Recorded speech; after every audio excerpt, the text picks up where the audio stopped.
नमाज से नहीं केवल मिलने वाला, जन्नत का रास्ता दुनियावी जिंदगी के अच्छे कर्मों से भी मिलेगा। नमाज भी हो और दुनियावी जिंदगी में अच्छे कर्म भी हो। ये मैं नहीं कह रहा, ये कुरान में अल्लाह का आदेश कह रहा है। कुरान के सूरा 2 आयत नंबर 112 में है, जिस किसी ने अपने आप को अल्लाह के सुपुर्द कर दिया और उसका काम भी अच्छा से अच्छा हो तो उसका बदला उसके परवरदिगार के पास है। ऐसे लोगों को अंतिम दिन यानी क़यामत के दिन न तो किसी तरीके का डर होगा और न किसी तरीके का दुख होगा। हजरत मोहम्मद सल्लल्लाहु अलैहि वसल्लम से एक सज्जन ने पूछा कि ए अल्लाह के रसूल, इस्लाम में कौन बात सबसे अच्छी है? अब सुनिए कि अल्लाह के रसूल ने क्या कहा। भूखे को खाना देना और जान पहचान और गैर जान पहचान दोनों को सलाम करना, यह इस्लाम की सबसे अच्छी बात है। अब इससे बड़ी भलाई, इससे बड़ी अच्छाई और क्या हो सकती है? अब यहां पर कुछ लोगों के दिमाग में यह चल रहा होगा कि इस्लाम में इतनी अच्छाई है तो स्वामी जी जिहाद क्या है? जिहाद के बारे में हम ज्यादा नहीं बताएंगे क्योंकि समय कम है। हम केवल उसकी परिभाषा बताएंगे जिससे कि कुछ लोग समझ लें, जिनके दिमाग में चीज चल रही हो। इस जिहाद की परिभाषा है कि असत्य, अन्याय, अत्याचार का विरोध करने के लिए और अपनी जीवन की रक्षा के लिए किया गया हर तरह का प्रयास जिसका अंतिम विकल्प युद्ध है, जिहाद है। यानी असत्य, अन्याय, अत्याचार और अपने जीवन की रक्षा के लिए जब सारे प्रयास समाप्त हो जाएं, बातचीत के सारे रास्ते बंद हो जाएं, तो जो अंतिम विकल्प जो युद्ध होता है वो जिहाद का युद्ध है। ये है जिहाद।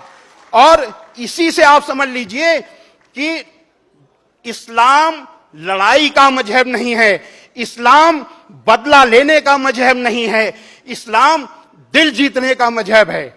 इस्लाम में भलाई का इस्लाम में बुराई का बदला बुराई नहीं, इस्लाम में बुराई का बदला भलाई है। हमें यहां कुरान की मजीद की एक आयत याद आ रही है। कुरान मजीद के सूरा 41 आयत नंबर 34 में है, भलाई और बुराई बराबर नहीं हो सकती, तो लोगों की सख्त बातों का ऐसे तरीके से जवाब दो जो बहुत अच्छा हो।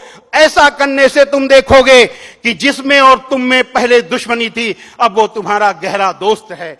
हजरत मोहम्मद सल्लल्लाहु अलैहि वसल्लम पर कुरान उतरने के बाद आपके कर्मों में उतर गई, उतरने के बाद आपके दिल में उतर गई और दिल में उतरने के बाद आपके कर्मों में उतर गई। आपके एक एक काम अल्लाह के हुक्म के अनुसार हुआ करते थे। आपका एक एक कदम अल्लाह के हुक्म के हिसाब से बढ़ता था। आपने अपने पूरे जीवन में किसी के लिए कोई कड़ी बात नहीं की, किसी का दिल नहीं दुखाया और कभी भी बुराई का बदला बुराई से नहीं दिया। मुझे यहां एक घटना याद आ रही है। एक बुढ़िया माई, आप जिस रास्ते से जाते थे वो बुढ़िया माई, वो गैर मुस्लिम थी, वहां पर रहती थी, वो इतना चिढ़ती थी कि आपके ऊपर कूड़ा फेंकती थी। एक बार लगातार 3 दिन कूड़ा नहीं फेंका। हजरत मोहम्मद सल्लल्लाहु अलैहि वसल्लम ने सोचा कि बुढ़िया माई कहीं बीमार तो नहीं हो गई, उसने मेरे ऊपर 3 दिन कूड़ा नहीं फेंका। वो उन्होंने आवाज दी, माई माई। बुढ़िया माई ने पूछा कौन? आपने कहा मैं मोहम्मद। इतना सुनना था कि बुढ़िया माई बहुत जोर से नाराज हुई, बोली ए मोहम्मद यहां कैसे आए? आपने कहा माई आपने 3 दिन से मेरे ऊपर कूड़ा नहीं फेंका, मैंने सोचा कहीं आप बीमार तो नहीं हो गई, मैं आपको देखने चला आया। इतना सुनना था कि बुढ़िया माई फूट फूट कर रोने लगी, ए मोहम्मद आप कितने अच्छे हो, मैं कितनी बुरी हूं, मैं आपके ऊपर रोज कूड़ा फेंकती थी और आप मेरा हाल लेने आए हो। और अंतिम समय बुढ़िया माई आपकी अनुयायी बन गई। हजरत मोहम्मद सल्लल्लाहु अलैहि वसल्लम ने बुढ़िया माई की बुराई की वजह से बुढ़िया माई से लड़ाई नहीं की, बुढ़िया माई से बदला नहीं लिया, बल्कि अपने अच्छे आचरण, अच्छे अमल से बुढ़िया माई का दिल जीत लिया। हजरत भलाई और बुराई बराबर नहीं हो सकती, तो लोगों की सख्त बातों का ऐसे तरीके से जवाब दो जो बहुत अच्छा हो। ऐसा करने से तुम देखोगे कि जिसमें और तुम में पहले दुश्मनी थी, अब वो तुम्हारा गहरा दोस्त है। हजरत मोहम्मद सल्लल्लाहु अलैहि वसल्लम दुनिया के सबसे अच्छे इंसान थे। ऐसा ही इंसान न कभी पैदा हुआ है और न कभी पैदा होगा, न भूतो न भविष्यति। ये है इस्लाम।